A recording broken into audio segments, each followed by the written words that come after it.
Hello everyone, welcome back to Tutorial Millennial channel.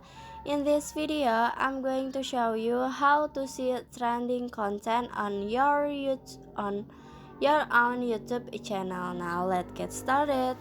First, open your YouTube Studio apps, and then in here at the menu you can click Analytics at the bottom.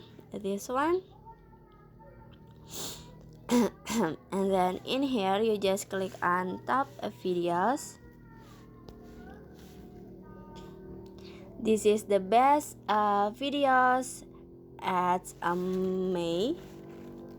And then if you wanna see for last 7 days, last 28 day or 4 week, for 90 days like this, or May, April, June like this, you just click on this one, maybe December like this.